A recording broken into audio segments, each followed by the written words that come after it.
It is now my honor on this 31st day of January 2020 to present the NASCAR Hall of Fame inductee ring and officially induct my brother, Bobby Labonte, into the NASCAR Hall of Fame.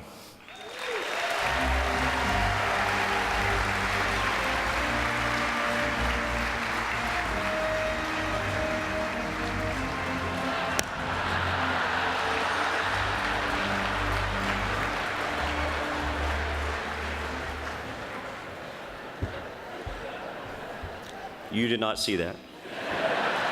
And my kids have bets on when I'm going to cry. So, anyway. Well, first of all, I have to thank God for this opportunity. To be inducted with legends, to be added to the hall with previous inductees, and to be part of NASCAR, I'm very, very grateful. And Terry said, look over there, so I will. From as early as I can remember, there were two things I did as a kid. I raced quarter midgets in South Texas, and I watched my brother race. I idolized him. So after all these years, I stand before you following in my brother's footsteps. In fact, I'm even wearing the same tie he wore the night he got inducted.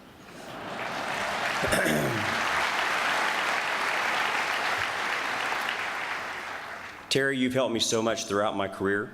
There's no way I could ever repay you, even though I did start. And at this point, I'd probably say that you're not going to get paid all of it. But please know I have always strived to be like you. Everyone knows racing is a family affair for the Labontes.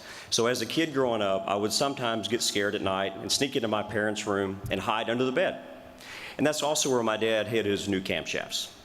So my dad was very dedicated to racing. And there was never a time when he said, hey, let's do something else. He never wavered from racing. And Bob Labonte was hard on us. My dad was the most respected guy in the garage. But right behind him was my mom, who was just as important. My parents' dedication guided me, and they're the reason I'm here tonight. Mom, you were the glue that held us all together. Dad, you were the guy that got it done. And we both needed you. So thank you.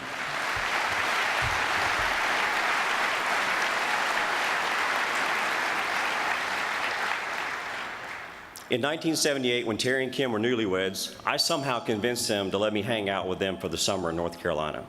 That's when I got to see Terry's first race at Darlington, and remember meeting a guy named Richard Childress. After I moved to North Carolina, I started hanging out at the Hagen race shop. I wore old suitcase Jake Elder out, asking to work on cars. He sent me to the back, Dewey Live and Good, gave me the crappiest job ever, deburring blocks, first job. But I would do anything in the race shop to learn more. So back then, I begged, borrowed, and basically stole anything I could, as much as I could, to go race. I was racing go-karts, I raced Daytona dash cars and late models. I got to hang out with Mike Swain. I volunteered for Phil Parsons, who taught me a lot about race cars.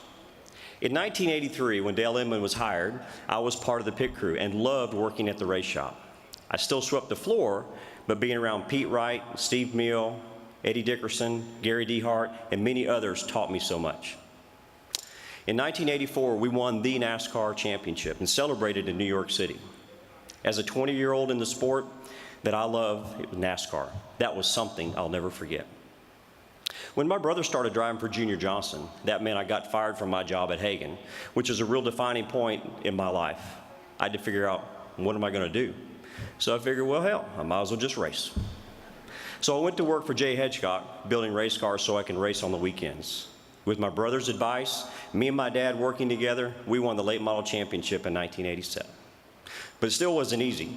There was times I had to borrow money from my friend and banker Rick Hallicutt just for tires.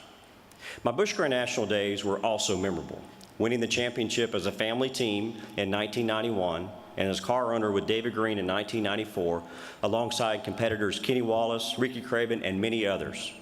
I had no idea that this time of my life was preparing me to segue into the next stage of my career. My first opportunity to drive in the Cup Series came from Bill and Gail Davis. I can't thank you both enough for being here tonight and believing in me and giving me a chance to drive your race car. You both helped me get to this stage tonight. I'll never forget when Joe Gibbs asked me to drive the 18 car. We were in the garage at Phoenix in '94. He made a motion, call me. I was like, surely you're not talking to me. So I was looking around, and here comes Jimmy Maycar, and he says, call Joe. So I'm calling Joe. So I went down that week after I called him to see Joe, and Pat was walking out the door, and she said, "Who are you?" And I said, "Bobby." And she said, "Bobby who?" And I said, well, needless to say, that stuck for many years. It still happens today. So at the meeting, Joe slid me a napkin with what he'd paid me written on it. He slid it over. I looked at it, and I thought, I'm good. We'll do it.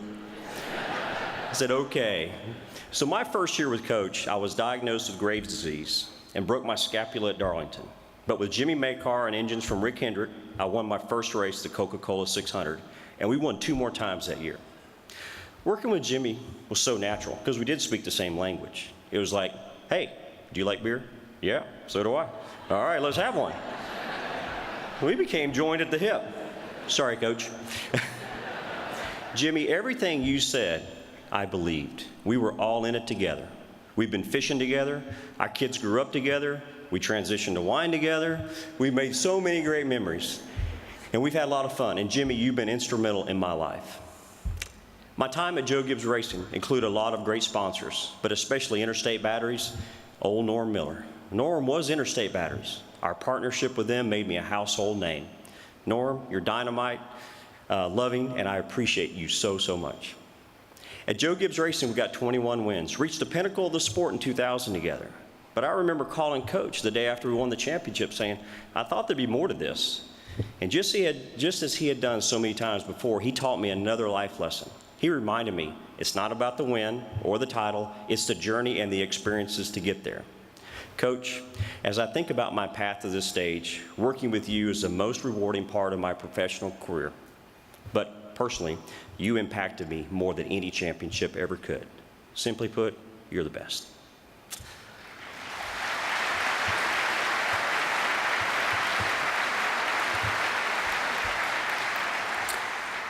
Joe Gibbs Racing is a family team, and that's what I grew up with. I remember meeting JD and wondered, what the heck is he going to do around here? I thought, give him a broom, have him sweep the floors until he figures it out. Obviously, JD grew to be the leader of Joe Gibbs Racing with big shoes to fill, and he did it. With the support of Coy and their wives, Melissa and Heather, they grew up in the organization, and their passion to care and care added to the Gibbs legacy and standards for success. JD, I miss you. I love you all. On the track, my fellow inductee, Tony Stewart, always helped me and was such a professional teammate. Tony, I couldn't have asked for anyone better to be a part of my story at Joe Gibbs Racing. I value seeing a side of you that other people didn't get to see, and I was proud to be your teammate, man.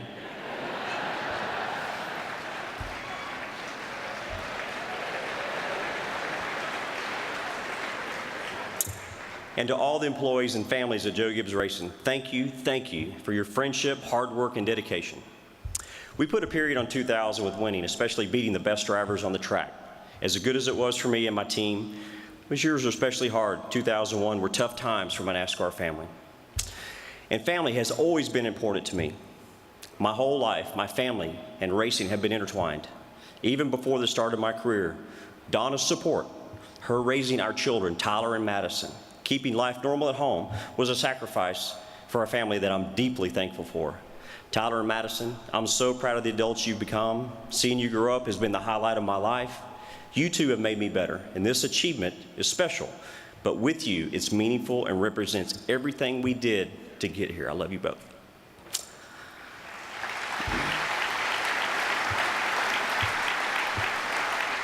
And now, our family includes my daughter-in-law, Bailey, who we've embraced as our own. My kids got married. I'm not that old. As I think about this journey, this chapter in my life has been so exciting with my wife, Kristen. I'm blessed to have someone like her to share my family with. Kristen, you are all in, my rock, my partner, my teammate. I love you.